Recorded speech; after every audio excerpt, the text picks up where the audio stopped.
یہ ریڈیو صدائے حریت جموں و کشمیر ہے۔ محمد طارق اپڈیٹ کے ساتھ۔ مقبوضہ وادی اور صوبہ جموں کے مسلم علاقوں میں بھارت کی ریاستی دہشت گردی 5 اگست سے جاری ہے۔ کشمیری عوام نے مودی کے 5 اگست کے غیر قانونی اقدام کے خلاف سول نافرمانی کی تحریک شروع کی ہے، جس نے بھارت اور مقبوضہ کشمیر میں اس کے حواریوں کو بے حد پریشان کر رکھا ہے۔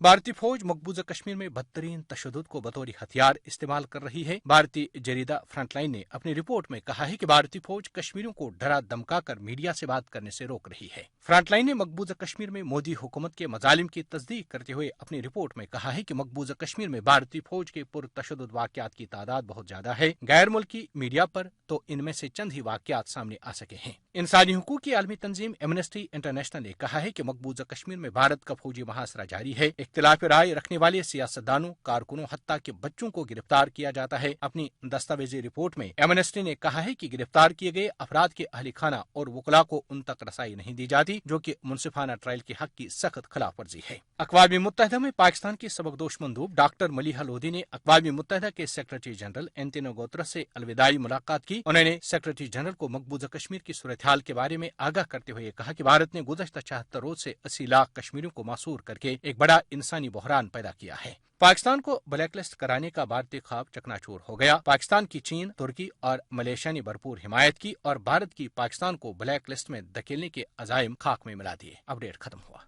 مقبوضہ کشمیر میں بھارتی لاک ڈاؤن اور دیگر سخت پابندیوں سے جہاں کشمیریوں کو شدید مشکلات کا سامنا کرنا پڑ رہا ہے، وہاں بھارتی قابض فوج لوگوں کے گھروں میں گھس کر نہ صرف توڑ پھوڑ کر رہی ہے بلکہ چھوٹے چھوٹے کشمیری بچوں کو بھی گرفتار کیا جا رہا ہے۔ بھارتی فوج کی اس دہشت گردی کے خلاف بڑے پیمانے پر احتجاجی مظاہرے بھی جاری ہیں۔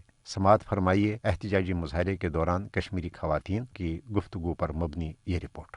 کالونی میں آئے اٹھائے کے پی والوں نے کیا انہوں نے 13 سال کا ہے، 12 سال کا ہے، ایک 8ویں پڑھنا ہے، ایک 7ویں میں پڑھنا ہے۔ بے گناہ بچوں کو لیتے ہیں، ہم کیا کریں گے؟ ہماری کشمیر پر کیا ہو گیا؟ ہم ان کو کیا ہو گیا؟ آپ بتائیں ہمیں، ہمارا قصور کیا ہے؟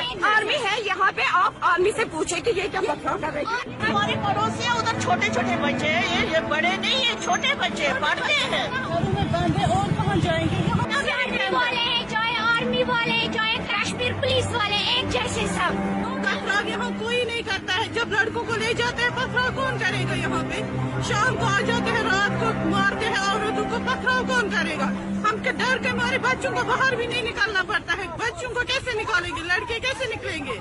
یہ تھی احتجاجی مظاہرے میں شریک کشمیری خواتین، جن کا کہنا ہے کہ بھارت کے سامراجی حربے اور فوجی دہشت گردی ہم کشمیریوں کو حق آزادی سے دستبردار نہیں کرا سکتی۔